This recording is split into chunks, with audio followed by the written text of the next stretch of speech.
Hey guys, welcome to this episode of The Rachel Cruze Show. This is a special one. It's really fun. I did a podcast with my mom. Mother's Day is coming up, and I thought, man, I need to get Sharon Ramsey on the podcast. She's like the sweetest thing ever, and I love her so much. And so we kind of dove into topics, everything from her memories of the bankruptcy that her and dad went through when I was just a baby, to me being a little selfish with our time and asking about what I was like as a baby and a kid, because I was like, I want to know. So we just talked about motherhood and her experience, and I will warn you, you're going to hear some kids in the background, which is a little fitting for the podcast, considering we're talking about kids.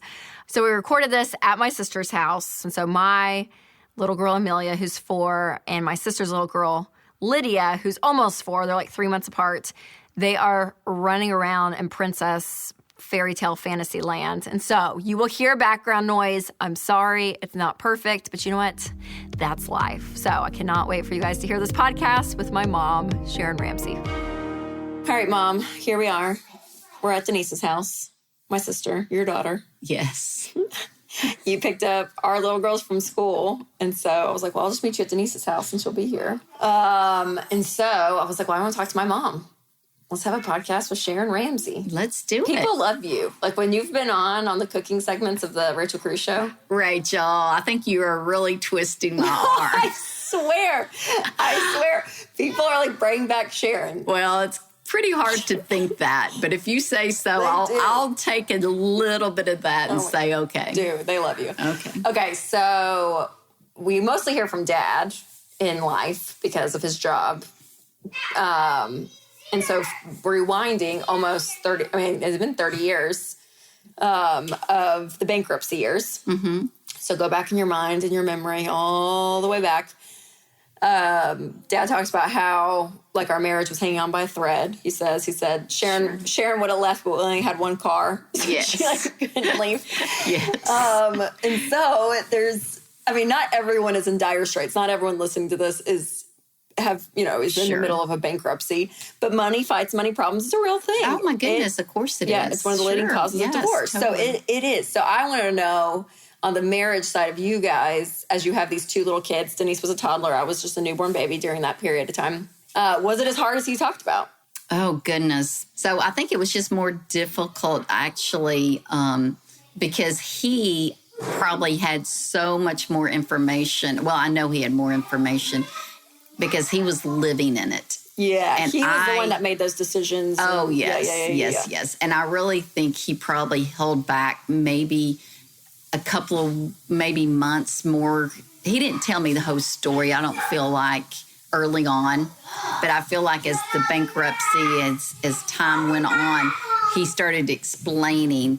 Because I really think, once he did explain, we were thinking it was going to be okay, that we would be able to dig our way out. There would be a solution. So it's almost like he wanted the solution before he presented the whole reality to you. Totally. Probably to protect you. I think so. Oh, definitely. Yeah. Yes. And I didn't understand real estate all that well either. Yeah, and that's fair. And I would say, too, 30 years ago, you guys were... you didn't handle money as well as you do now. So communication even was not as perfect. Like, if y'all were going through something today, it would look a lot different. Oh, definitely. Because you didn't have the tools on even how to communicate this stuff together. No. And, back then, the materials that are available today, there were nothing. Yeah. And we didn't have anyone to talk to. I mean, it was basically he and I talking after dinner, after y'all would go to bed. Did family know? No, we did not. No, we did not. No.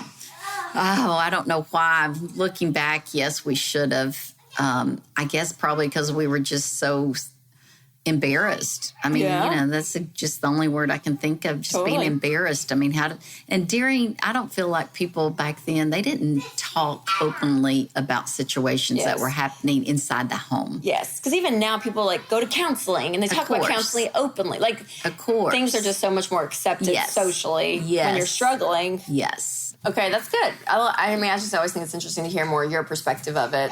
Because again, he was in the middle of it.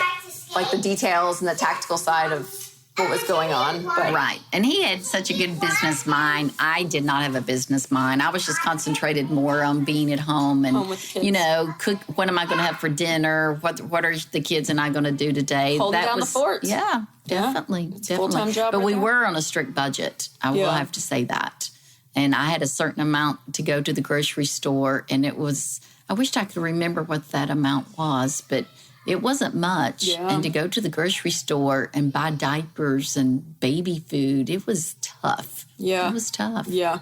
You had to look at every price. Yes, I did. Talk about being intentional. Yes. Okay, so I have 2 little girls. Yes. 2 little ones. You had 2 little girls, and then you had Daniel. Yes. So I feel like my girls, Amelia is our 4-year-old, and she's like the little extroverted, talkative one. Mm-hmm. I'd say pretty oldest child feeling. She's like now obeying. Like she's like a real follower, more so than I would have thought. That kind of thing. Caroline is 20 months, and we can already tell. So cute. Love Caroline. I don't know. Just chunky and quiet. A hugger. She loves to be hugged. More of an introvert, we can tell. And just sweet. So they are very different. So do you feel like Denise and I were really different? Oh, yes, for sure. Yes. What was I think Denise, being the oldest, like you just mentioned, I think she was more trying to be the little mommy a lot of the times when y'all were smaller. And so she was always kind of being a little bossy and protecting and that kind of thing. What was I like as a baby? Was I a good as baby? a baby? Baby. Oh, my goodness, Rachel. There's too many stories to tell. Oh, well, you know what? I think you started out actually when you were probably about 2 days old, right before we brought you home from the hospital. Then the hospital would give the parents a special dinner in the hospital room the night before you left to go home. Oh, seriously? Oh, yes. We had a menu and we would pick out what we wanted. And I think it was probably, something like chicken and steak or whatever. And also a bottle of grape juice, sparkling grape juice. So it was one of the romantic dinners in the hospital. Hilarious. But I do remember one difference between you and Denise. Denise laid in her little bassinet, quiet as a little baby sleeping. And when we had our dinner with you, you laid in your bassinet and you cried the whole time. And we looked at each other and we said, oh no, what have we done? We knew at 3 days old, Rachel would be different. So funny. Oh, it's hilarious. So did that would you say that was consistent throughout? I think you were a little more. I think you were just a tad more demanding. I think you were very strong-willed. And when you made your little mind up that you wanted to do something or have something done, you were going to do whatever it took to have that done. And you weren't a cuddler. I just remember trying to rock you. And you didn't enjoy being rocked. You didn't want to be held tight and bounded. Yeah. Whereas Denise did. Yes. I wanted the freedom. Yes. And you have it. What was the best part of me as a little kid that you think back on? Too many things. My mind is just twirling. I feel like I quoted movies a lot. Oh my God, Rachel, you were so funny. You still, of course, are very funny. But your little personality, I'm thinking probably when you were about 4 or 5, you were the leader. You were very outgoing, and you were the leader of the little preschool class, and everybody wanted to be Rachel's friend. But I just think, you were a little bossy, and you were determined to have, I'll never forget, in middle school when Beanie Babies were popular. Remember Beanie Babies? Oh, yeah. You had to have every Beanie Baby there was, and it was crazy. And I was one of those crazy moms because I personally would call all the stores asking if there were special Beanie Babies. Thanks, so Mom. as soon as you came home from school, we jumped in the car and went and got those Beanie Babies. Okay, so that was like the good side. That was the good side. How was I hard? Oh, And you could even say teenage years. We can go. Older. I mean, I will just have to go back. I think your little personality, you were just very strong-willed. Yeah. You were really determined to have whatever your little mind was set to have. Even if I was told no, I you still wanted it. Yes, even if you, yes. And I just remember so many times I wanted you to, maybe I was trying to teach y'all how to cook, for instance, how to make certain dishes, and you just did not want to have anything to do with that. And today, do you cook today, Rachel? Try. You try. Yes, do. you do. You do. You try.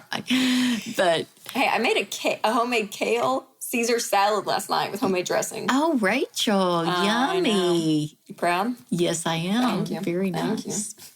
What's more fun, being a mom or being a grandma?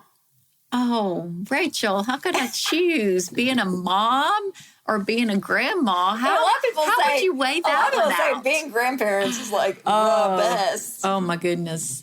You know, I will have to say, backing up to when y'all were preschool, I loved the summers that we all had together. I just remember having so much fun in the summers, being kind of carefree, sitting, outside, and the three of y'all playing outside and just having fun as little ones. It was fun. There was no stress. There was nothing. It was just a fun time. And honestly, there's so many times I just wish life today could be like that for moms. Yeah. I feel like it's kind of hard being a mom today in 2019 than it would be 30 years ago because of social media and all the comparisons. I think there's so many pressures on the young families. Do you feel like y'all had that? No, not at all. No, we did not. No. We were just, like I said, more carefree and we didn't have to feel like we had to spend money to impress anyone. And it was just a very fun time. Yeah. I know. I feel like moms today feel like they have to do. Oh, I think so. Everything, and everything has to be perfect. And it doesn't it doesn't have to be like that at all. Yeah. What were things when you look back that you could tell me where you're like, oh, we did X, Y, and Z, and you should do that too as a mom? Like one thing I could think of as a kid, we traveled once you guys got back on your feet financially. Yes. We took great trips, especially when I was in high school and stuff. Sure. Like traveling, yes, was a thing for us. You and Dad both loved it, and you guys love to travel now. Yes. You're travelers, but like that's something that I value and I really appreciate. And it may not be like the most glamorous thing. Like we camped. Do you remember going camping? Oh, I do remember camping. Why did we do that? Yeah, I agree. Is it not the worst thing ever? Dave made us. He made us camp. Yes, that was not. Yeah, that was early on, and that was kind of miserable. We did that a lot. Probably less than 5 times. Oh, seriously? See, in my head, it was like 5 times a year. Oh, no, Rachel. That's in your head. That's a black mark. Yeah, that was not. But camping's fun for some families. It just wasn't that fun. Well, but looking back, I'm like, but it was a memory. That's the thing. It was a memory. And I think when I was a kid, it was great. So I did not think it was miserable then. It'd be miserable for me now. Yes. I don't understand. I remember too.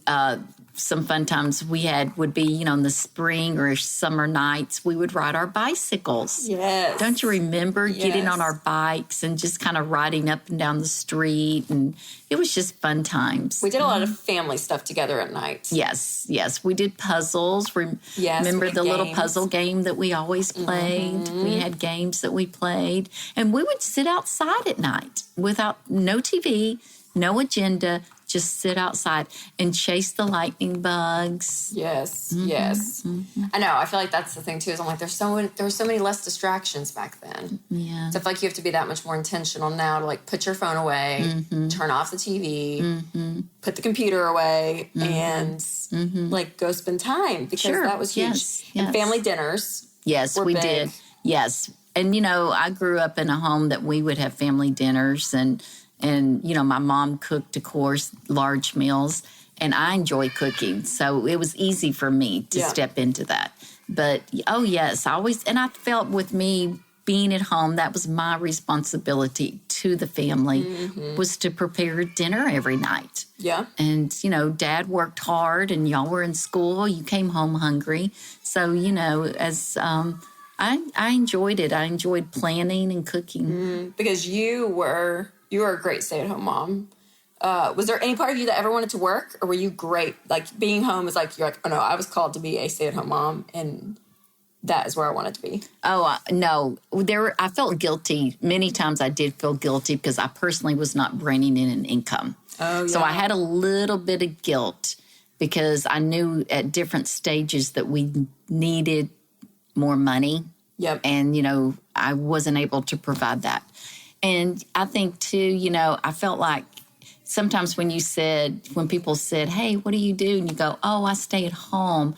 It kind of, maybe it rubbed some people wrong, but I think the majority of people, when you would say, hey, I stay at home, that meant a lot. Because that meant you were investing in your family, you were investing in your children, and you're providing for things throughout the home. Totally. And staying at home is hard. Believe me, you never, from the moment you wake up in the mornings till you go to bed, it's nonstop. There is something on every 15 minutes. There's something for you to do. Yes. I know. I always say, I laugh because some of my friends that are stay-at-home moms look at me and they're always like, Rachel, how do you do it all? I can't believe all you do. And I literally look at them like, how do you do it all? Like, right. I mean, I think being a stay-at-home mom, I'm like, it's exhausting. It is. It's exhausting. A lot of work, and I feel like they don't always get the credit. No, they do not. But yeah, that is a full-time job. That's why I'm like, every mom's a working mom. Whether you're working outside the home or inside the home. Every mom. Yes. But it was such a fun time. I loved it. Yes. What was the hardest stage of raising? You could say me. I won't throw Denise and Daniel into this. What's your question? What was the hardest stage of raising me? What was my tough years that you were like? Tough years? Probably when y'all were in middle school and you were involved with a lot of activities, and it was just so hard just, with 3 trying to just carpool and the schedules that you had. It was just hard going back and forth. Yeah, that's good. What was your favorite phase of raising kids? And you could say now.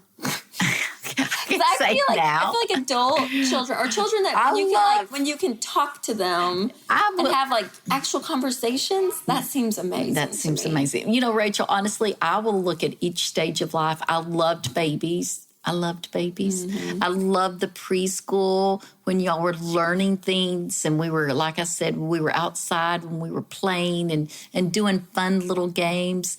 I will have to say elementary, having to do homework every night. I felt like I was going through every grade with y'all, basically. So the middle school and elementary school, only because of the homework and the running and, the activities.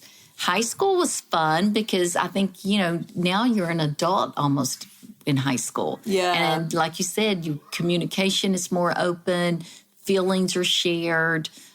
Experiences of doing different things as a family and individually. Yes, it's not as tiring. It's not as tiring. Like even going on a trip with teenagers. Sure, it's so much easier they can, and fun. Feed themselves, fun. dress themselves, and all that. Yeah, that makes sense. I know Dad has always said that. I've asked what was his favorite season. He's like, I feel like every season. I know. I loved it. Good and all of it. Sometimes I wished I could just stop the clock. You just want to stop the clock. Yes. Especially now with those little grandbabies. I know. Life is fast. Is being a grandma as great as you thought it would be? Oh, my goodness. It's even better, Rachel. Is it crazy to think of your kids having a kid? Yes. Like, that's weird to me. I talk with several different friends my age, and we say the very same thing. It is just because we feel like we're still 35. Totally. And it's fun to see your kids have babies and how they're raising them. And we are so proud of the 3 of you because y'all have just raised beautiful little people. Yes. And y'all are the best mommy, and y'all have the best husbands to be the best dads. Thanks, so we are Mom. so proud of each of y'all. That's sweet. Thank you. I know Daniel and Allison, they got to get on the baby train. Oh, let's not rush them. Come on, Daniel. They have a puppy. They just got a puppy. That's true.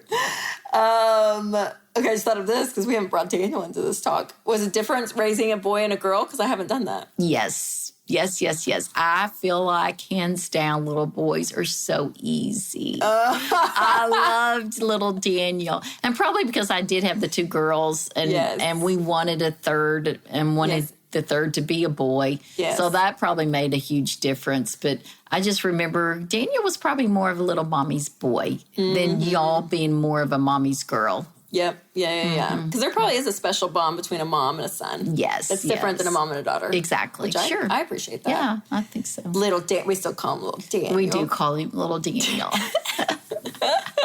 So funny. Oh, so great, Mom. Man, Mother's Day. Because I'm thinking, like, your mom's passed, or Mamaw. Yes. She's been gone almost 12 years. Was it 12? No, it's been 10, right? Winston and I were, like, just married. Oh, okay. So I think it's been 10 years. And she had Alzheimer's. Do you think about her? Do you think about your mom? I do. You know what? Of course, during holidays. And you know what? I know that, she was a great mom as well. But I just know that, I wish she could see y'all. Yeah. And to see how y'all have lived your lives. And I know she'd be so proud. Yes, she would. She was a good mom. Yes, she was sweet. Okay, so I do remember a sweet thing that I've passed down to my girls, and Denise has too with her kids. Oh, what is that? Was the book that you guys read to us all the time. Oh, my goodness. The love book. Yes. I'll love you forever. I'll like you for always. As long as I'm living, my baby you'll be. That's a beautiful, beautiful. And when y'all graduated from high school in your annual, I don't know if you remember this, but in all three of your annuals, I went back and I quoted that verse because there was a parents page. Oh, yeah, the verse of the book that, yes, for parents to write in. Sweet. And that was what I quoted because it's so true. You'll always be my baby. Sweet, Mom. I appreciate you. Thanks for chatting with me. Well, I loved it. Thank you. I don't do this very often. I know you don't. Yes. Mom. Yes. Well, Mom, I appreciate you. Thank you. I love you. You're a great mom. And I've said this about you and Dad. I give props to you guys because I feel like, especially having adult kids, you guys have done this season so gracefully. Because you guys treat us like adults. Like, I feel like we've now have more of a friendship than like a mother-daughter relationship. And as a daughter, I'm like, I feel like you've just given me the respect, and you ask me questions. You want to know my advice sometimes. Like, so I appreciate that. I really do. Good. I feel like we just have a really fun friendship in this season of life. And I love that, Rachel. Thank you so much. Yes, I love that. I love you, and happy Mother's Day. Thank you. I love you more. Well, I hope you guys enjoyed that podcast. It was so fun for me, selfishly, to sit down with her. But all of you out there who have a mom, you are a mom, all the things around motherhood, just know you have someone cheering you on here in Nashville because it can be hard. It's exciting. It's fun. It is all the things. I totally get it. So I hope you guys found a little bit of inspiration and possibly entertainment in this podcast. And as always, if the Spirit leads, leave a review, but make sure to click that subscribe button so you get all of these podcasts directly to you automatically. So thank you guys so much for listening. And remember to take control of your money and create a life you love.